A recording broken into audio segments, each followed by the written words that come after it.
কি হয়েছে বাবা? পেন্সিলটা কে নিয়েছে? কে নিয়েছে? হাম্বাকুড়ি? ও বাবা, ওর পেন্সিলটা হাম্বাকুড়ি নিয়ে নিয়েছে, সেই জন্য বাধ্য হয়ে দেখো এরকম হাতে করে আঁকছে।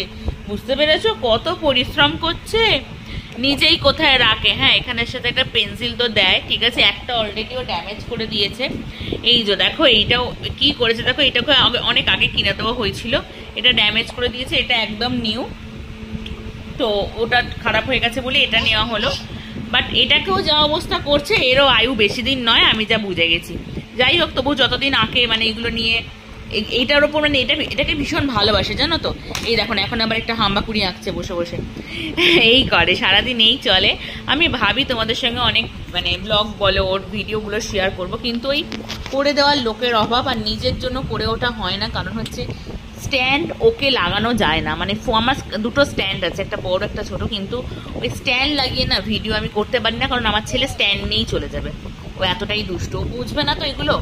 তো আমি জানি না যারা ছোট ছোট বাচ্চাদের ভিডিও করে তারা কিভাবে করে, সত্যি আমি জানি না। কারণ আমার বাচ্চা তো স্ট্যান্ড লাগাতেই দেয় না, ও সেটা প্রয়োজন পড়ে যাবে। আচ্ছা ঠিক আছে ঠিক আছে, ওটা ওর পছন্দ না, ছুঁড়ে ফেলছে। চাই কি এঁকেছো বাবা? খুব সুন্দর হয়েছে বাবা, খুব সুন্দর। ও নখ দিয়ে ড্রয়িং করে ফেলছে, দেখতে পেয়েছো? ও হাম আঁকছো? আচ্ছা, ও আবার একটা কি হাম আঁকছে, কি আঁকছে জানি না, হাম দেখালো। যাই হোক, আমি জানি আমি অনেকদিন ভিডিও দিতে পারিনি।